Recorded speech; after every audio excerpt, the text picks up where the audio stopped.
శ్రీమాత్రే నమః. లలిత సహస్ర నామం ఈ స్తోత్రం. సహస్ర అంటేనే 1000 అని తెలుసు కదా. లలిత రహస్య సహస్రనామ స్తోత్రం ఇది. యాక్చువల్లీ రహస్య అని అంటే అర్థం ఏంటి? ఇవి కొద్ది మందికి మాత్రమే తెలిసినటువంటివి అని. రాను రాను భక్తుల సంఖ్య పెరిగిపోతుంది. భక్తులనే కాదు, శ్రద్ధాళువుల సంఖ్య పెరిగిపోతుంది. కనుక చాలామందికి ఇది విదితమవుతుంది. తెలియనంత వరకు అది రహస్యం, తెలిసాక రహస్యం కాదు. అంతే. ఆ రహస్యం అనే మాటకి అర్థం ఇది మాత్రమే. లలితాదేవి సహస్రనామ స్తోత్రాల్లో ఒక విషయం ఏమని చెప్తారంటే, ఎన్ని రహస్య సహస్రనామ స్తోత్రాలున్నా, ఎన్ని రకరకాల సహస్రనామ స్తోత్రాలున్నా అన్నింటిలోకి లలితాదేవి సహస్రనామ స్తోత్రమే అత్యుత్తమమైనది, చాలా గొప్పది అని చెప్తారు. కారణం ఏంటి? మిగిలిన స్తోత్రాలన్నీ ఏదో ఒక సందర్భంగా ఎవరో ఒక ఋషులో మునులో చేసినవి, చెప్పినవి, జరిగినవి.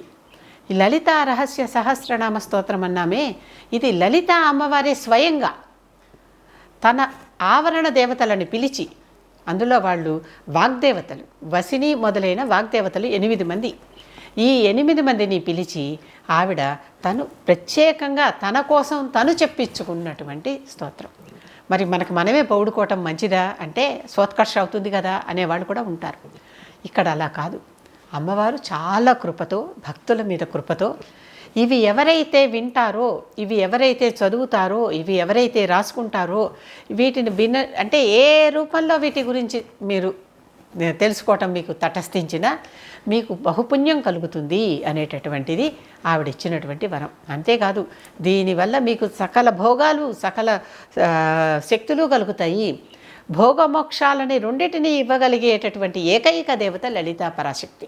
ఆ లలితా పరాభట్టారిక తన భక్తులందరికీ భోగమోక్షాలు రెండూ కల్పించటానికి సంకల్పించి తన ఆవరణ దేవతలని, మొత్తం తెలుసు కదా, 9 ఆవరణలు అమ్మవారి శ్రీచక్రం, మేరు అంటే భూప్రస్తారంగా చూసినా, మేరు ప్రస్తారంగా చూసినా, మరో రూపంలో చూసినా 9 ఆవరణలు.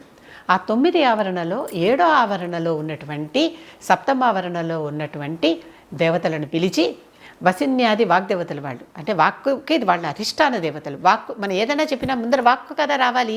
కనుక ఈ వాక్కుకే వాళ్ళు దేవతలు కనుక ఆ దేవత అనుగ్రహం ఉంటే ఆ వాక్కు మనకి సరిగ్గా స్పష్టంగా చక్కగా వస్తుంది.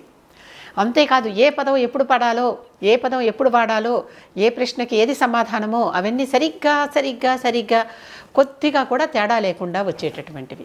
మనం చాలా స్తోత్రాలు చూస్తే వాటన్నిటిలో ఒక్కొక్కసారి తూ అని, చా అని ఇలాంటి పదాలు వస్తాయి. అంటే అక్కడున్న ఛందస్సు సరిపోవటం కోసం అదనంగా వేసే అక్షరాలు అన్నమాట ఇవి.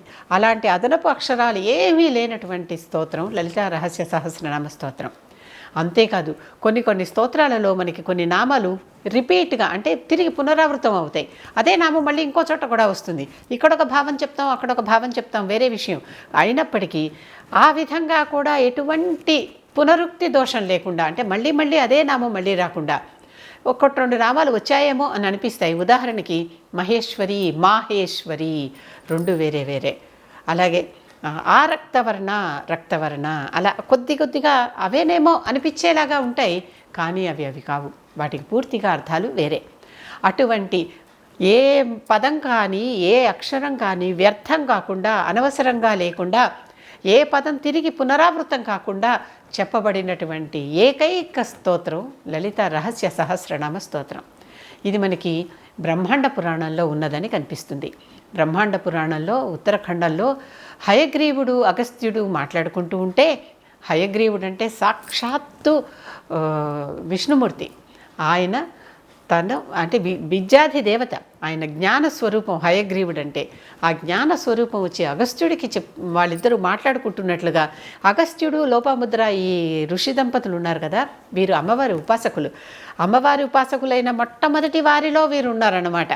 అటువంటి వారు వీరు. అటువంటి ఈ దంపతులకి హయగ్రీవుడు అగస్త్యుడికి చెప్పినట్లుగా ఉన్నటువంటి సంభాషణలో మనకి ఈ స్తోత్రం కనిపిస్తుంది. అక్కడ ఆయన చెప్తున్నాడు, ఒకసారి అమ్మవారు ఈ వాగ్దేవతలని 8 మందిని పిలిచి, నా పేరు మీద మీరు స్తోత్రం రాయండి, ఇలా 1000 నామాలు ఉండాలి దాంట్లో, అది చదువుకున్న వారందరికీ సమస్త కార్యాలు దిగ్విజయంగా పూర్తి కావాలి. వారికి అంటే శ్రద్ధాభక్తి, అది ఎప్పుడు అది కూడా అది ముఖ్యం. ఏది చేసినా కూడా శ్రద్ధాభక్తి లేకుండా ఏది చేసినా కూడా అది పని కాదు. కనుక అటువంటి శ్రద్ధాభక్తులతో ఈ విధంగా చేసిన వారందరికీ సమస్త సంపదలు సమకూరేలాగా, సమస్త కళ్యాణాలు జరిగేలాగా, సమస్త కామ్యాలు తీరేలాగా ఒక స్తోత్రం రాసి పట్టుకురండి. మిమ్మల్నే ఎందుకు అడుగుతున్నానంటే, మీరు వాక్కుకి అధిదేవతలు కనుక వాక్కు మీరు చెప్పినటువంటి మాట పొల్లుపోదు. ఎందుకంటే ఆ అక్షరాలకి మీరే కదా దేవతలు, ఆ అక్షరం మీద ఉన్న పదాలన్నీ మీ నుంచే కదా రావాలి అని చెప్పి ఆ 8 మందిని ఆవిడ ఆదేశించింది. అవి వాళ్ళందరూ ఆ 8 మంది ఎవరు అంటే, వసిని, కామేశ్వరి, మోదిని, విమల, అరుణ, జయిని, సర్వేశ్వరి, కౌళిని. ఈ 8 మంది దేవతలని పిలిచింది ఆవిడ.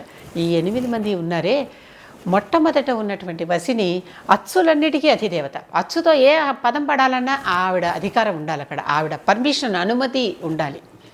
అచ్చులన్నిటికీ ఆవిడ అధిదేవత. రెండవ దేవత కా వర్గానికి అధిదేవత. కా వర్గం అచ్చులంటే ఏంటి? ఆ నుంచి అహా వరకు. హల్లుల్లోకి వచ్చేసరికి కవర్గము, మొదట వచ్చే కా కింద వచ్చే 5 అక్షరాలకి ఆవిడ అధిదేవత. చా వర్గానికి అధిదేవత 3వ దేవత. మళ్ళీ టా వర్గానికి అధిదేవత 4వ దేవత.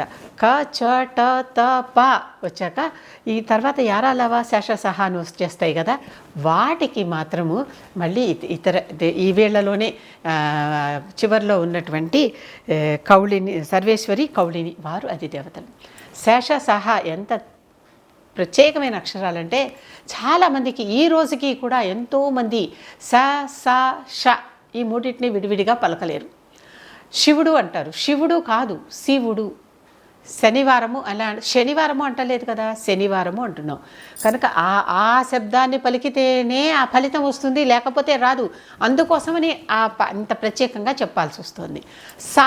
సా అంటే ఏంటి? సోమవారము, సోముడు అంటున్నామే, సరి అంటున్నామే, అక్కడ సరి అంటలేదు కదా.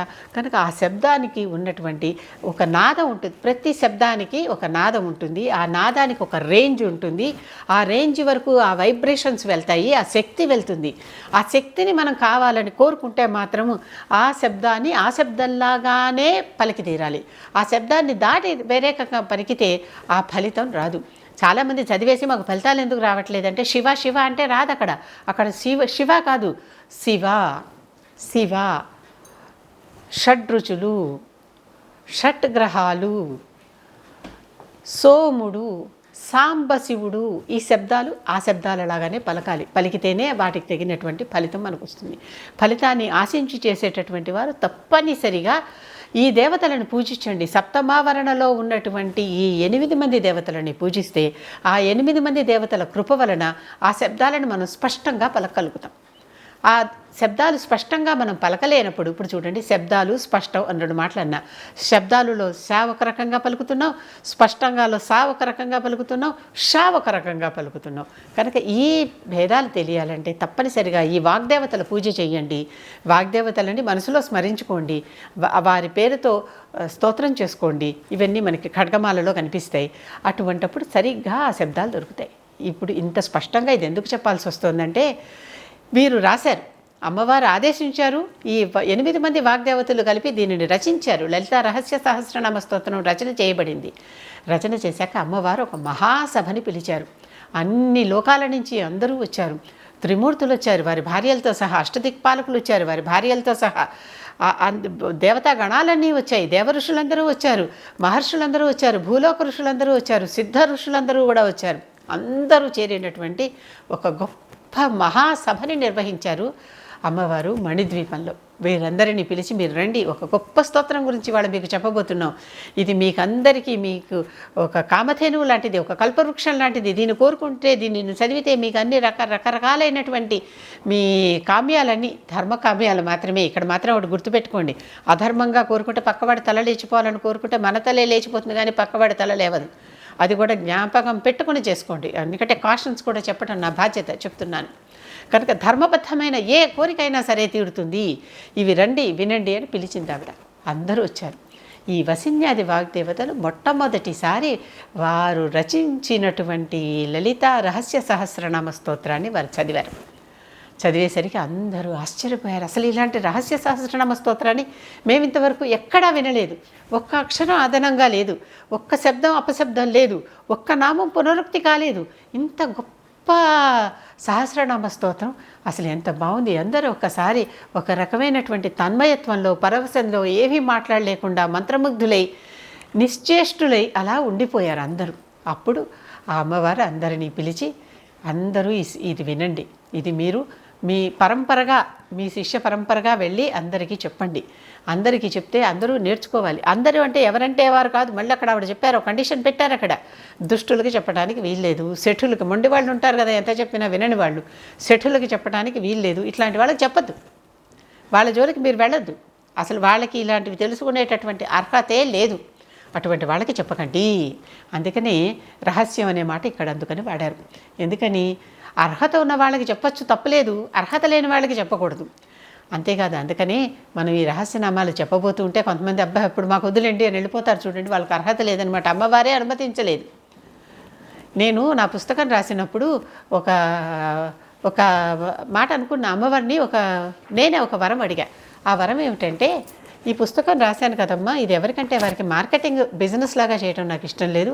అలాగని అన్ని లక్షలు పోసి ప్రింట్ చేసే ఇది శక్తి నాకు తక్కువే.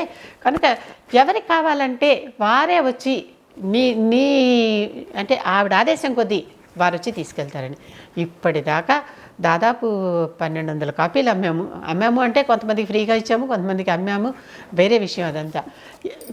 దీని మీద ఒక పైసా ఆశించి కాదు. మళ్ళీ వచ్చిన అమ్మిన డబ్బులు కూడా మొదట పెట్టుబడి మాదే, అది మళ్ళీ తర్వాత వాటికి వేయటానికి అనమాట. అమ్మవారు ఈనాటికి ఆవిడ మాట దవదాటలేదు. ఇప్పటికి కూడా ఈ పుస్తకం కావాలన్న వాళ్ళు వాళ్ళంతటా వాళ్ళే వచ్చి తీసుకుంటారు తప్పితే నా అంతగా నేను ఎవరికి ఇవ్వను. వాళ్ళే వచ్చి అడిగి ఫోన్ చేసి, అమ్మ పుస్తకం ఉందా, రానా, వచ్చాను రామ్మ తీసుకోమా అని అడిగి తీసుకుంటున్నారు. అంటే అమ్మవారు మాటిస్తే ఆ మాట ఎలా జవదాటరో ఆవిడ ప్రమాణం చేసింది అందరికీ. నేను మాటిస్తున్నాను, ఈ రహస్య సహస్రనామ స్తోత్రం చదువుకున్న వారందరికీ ఎటువంటి కష్టాలు రావు, వారికి వచ్చిన అవి తేట తీసేసే బాధ్యత నాది. అలాగని దీన్ని మొండి వాళ్ళకి చెప్పకండి, భక్తి లేని వాళ్ళకి చెప్పకండి, శ్రద్ధ లేని వాళ్ళకి చెప్పకండి, దుష్టులకి చెప్పకండి. వాళ్ళు వీటికి చదవటానికి కూడా అర్హత లేనివారు, వారికి ఇది అసలు దగ్గరికి వెళ్ళదు అనేటటువంటి మాట ఇచ్చింది ఆవిడ. ఇచ్చి మీ అందరూ వెళ్ళండి, మీ లోకాలకు వెళ్ళండి, అన్ని లోకాల నుంచి పిలిచింది కదా, మీ లోకాలకు వెళ్ళండి, దీనిని వ్యాప్తి చేయండి. మంచి వాళ్ళ దగ్గర మాత్రమే, ధర్మాన్ని నిలబెట్టే వారి దగ్గర వాళ్ళ మాత్రమే, భక్తుల గురించి మాత్రమే ఇవన్నీ నేను చెప్తున్నాను. వారికి నేను ముమ్మాటికి ప్రమాణం చేస్తున్నాను, ఇది చదివిన వారికి ఎటువంటి కష్టాలు ఉండవు అని లలితాదేవి అందరికీ వరాలు ఇచ్చింది. అది తెలుసుకున్నాక అందరూ చాలా ఆనందంతో ఈ వాగ్దేవతలకి నమస్కరించుకుంటూ, ఆ లలితాదేవికి పాద నమస్కారాలు చేసుకుంటూ, ఆవిడ ఆదేశాన వాక్కుకే అధిదేవతలైనటువంటి ఆ 8 మంది దేవతలు రాశారే ఈ లలిత రహస్య సహస్రనామ స్తోత్రాన్ని చదువుకుంటూ ఈనాటికి ఇన్ని యుగాలైనా, ఇన్ని తరాలైనా ఇది ఇలా నడుస్తూనే ఉంది. మొట్టమొదట్లో అమ్మవారు పెట్టిన కండిషన్ ఎవరికి చెప్పొద్దన్నారు? కేవలము శఠులకి, మూఢులకి, దుష్టులకి, వాళ్ళకి మాత్రమే చెప్పొద్దు అని అన్నారు, అంతే కదా. కానీ రాను రాను ప్రచారంలోకి ఎలా అయిపోయిందంటే స్త్రీలు చదవకూడదు అని వచ్చింది. శంకరాచార్యుని కాలం సమయానికి స్త్రీలు లలితా సహస్రనామం చదవకూడదు అనే ఒక కండిషన్ లాగా ప్రపంచంలో ప్రబలిపోతే, ఎంతో గొప్ప ప్రచారంలోకి వచ్చేస్తే ఆ విశేషం, అప్పుడు తప్పనిసరిగా శంకరాచార్యుడు అమ్మవారి కృపతో, అమ్మవారి ఆదేశంతో సౌందర్యలహరి రాశారు. ఈ రహస్యనామ స్తోత్రంలోనేమో 183 శ్లోకాలుంటే, నిజానికి 182.5 శ్లోకాలుంటే, అంటే చివరిది ఒక లైనే ఉంటుంది. సౌందర్యలహరిలో 100 శ్లోకాలు ఉంటాయి. ఆ 100 శ్లోకాలు ఆయన రాశారు. దీనికి ప్రత్యామ్నాయంగా భావించి ఇది స్త్రీలు కూడా చదువుకోవచ్చు అని చెప్పి రాశారు. అప్పటి నుంచి స్త్రీలు ఎక్కువగా సౌందర్యలహరి చదవటం, పురుషులు లలితా రహస్య సహస్రనామ స్తోత్రం చదువుకోవటం ఒక అలవాటుగా మారింది. రాను రాను ఎలా అయిపోయిందంటే అందరికీ తెలిసింది. అసలు పురాణాల్లో ఎక్కడా కనిపించని నిబంధన మధ్యలో ఎక్కడి నుంచి వచ్చింది అంటే, ఎవరో మధ్యలో ఎందుకో పెట్టారు. ఎందుకు వచ్చిందో, ఎలా వచ్చిందో, ఏమైందో మనకి తెలియదు. ఎందుకంటే పరధర్మ పాలన వచ్చిన తర్వాత ఆ పరధర్మ పాలన వలన కొన్ని మధ్యలో ఉన్నటువంటి లింకులు నశించిపోయినాయి. ఆ లింక్ తెలిస్తే కానీ మనకి వివరం తెలియదు. కనుక దాని గురించి ఎక్కువగా మనం చర్చించటం, ఆ లింక్ దొరికేదాకా వెతకటం, లేకపోతే కాస్త ఆగటం మంచిది. కనుక ఎప్పుడొచ్చిందో స్త్రీలు చదవకూడదనేది నాకు తెలియదు. కానీ ఆ సమయానికి, శంకరాచార్య సమయానికి ఇది ఉన్నది, అది తీసేశారు. ఆ తర్వాత మళ్ళీ ఇప్పుడు స్త్రీలు చదువుకోవచ్చు, స్త్రీలు రాయొచ్చు, స్త్రీలు అసలు అక్కడ చెప్పిందే స్త్రీలు కదా, ఆ రచన చేసిందే వాగ్దేవతలు.